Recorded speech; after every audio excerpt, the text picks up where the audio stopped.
Hey guys, James McCoy with Real McCoy Fishing. I want to share with you today techniques that I use that won me 6th place in the Grandebass Big Bass Battle.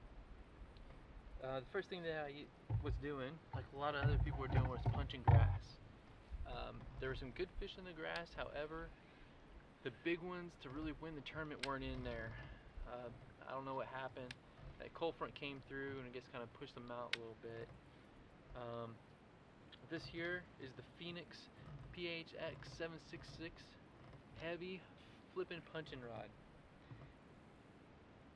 Bo Reed introduced me to Phoenix rods this year, fishing with Capital City Kayak Fishing. And I can tell you, this Recon 2 series so far is one of my favorite rod series I've ever owned. This rod is lightweight, very equally balanced. Today I'm out here on Decker Lake and I've just been pitching all day long. I'm not tired from fatigue at all, I'm more tired from heat. It's hot. And if the fish were biting, it'd probably be a little bit better. This is what I was using for punching. Once again, Phoenix Recon 2 PHX C766 heavy flipping and punching rod. Got it with 60-pound braid, 1 ounce tungsten weight pegged, a VMC heavy duty flipping punching hook, and a Grandebass black and blue mega claw. Like I said, I was pulling out some good fish out of the grass, 16, 17 inch fish, but I wasn't pulling out anything that would have won. Really, on Lady Bird Lake, to win a Grandebass Big Bass tournament, you have to pull out some 20+ inch fish.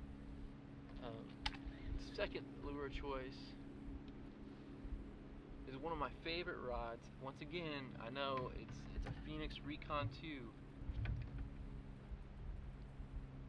but this rod, it's a medium heavy, but this thing is the most versatile rod I've ever owned in my life. I can throw jigs with it, I can rig a weightless Cinco with it, square bills. I've pretty much done it all on this one rod. A shaky head, drop shot, and it is just an amazing lightweight rod with very strong backbone. The Phoenix Recon 2 PHX C744. 15 pound fluorocarbon on here. This is actually what I caught both my bass on. It's a 19.5 inch, followed up by a 20 1/4, and this rod can pull them out of everything. The 19.5 had me wrap around a tree. I was able to pull out the whole tree and the bass with this rod. I have a 3/16 ounce tungsten weight, trocar magworm hook, and a black and blue Grandebass Snako. The reason why I like that Snako so much, see if I can get in the camera, is you can see a big difference in that tail. So many people throw regular Cincos. There's a time and place for them, but if you want that bigger fish, I think that little bit different design in that tail really triggers them to bite. I'm actually going to be fishing this rig on the way back to the ramp just because I can't get them to hit a punching rig today. I hear bass up in there in the reeds, but they're just not cooperating. So those are the two main things I used that won me 6th place. In that 6th place win, I got a 10 packs of Grandebass baits. I also got a Boca Bearing $40 Boca Bearing upgrade. Now, if you haven't used the Boca Bearing upgrades or even consider it, I would.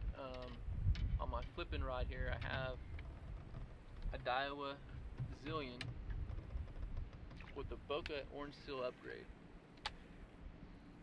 And when I'm doing some heavy punching, these Daiwas, this Boca Bearing upgrade in here is actually so much more floating. I'm able to really just let that punching rig just fall through there so much easier.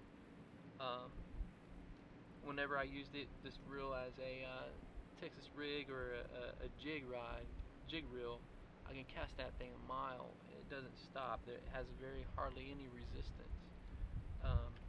So to Bo Reed, the Papa Chop's Rod and Reel Repair. I'll be sending some more reels in soon to get this Boca bearing upgrade. I think the Phoenix rods and the Grandebass lures and the Boca bearing upgrades on my reels is definitely going to make a big game changer this tournament season in 2016 with Capital City kayak fishing. Hope to see y'all there. If you want to check out some Phoenix rods, put some in your hand, come out to the Capital City kayak fishing event. We always have a few rods on hand. Once again, James McCoy, Real McCoy Fishing. Thanks a lot for listening. See you on the water.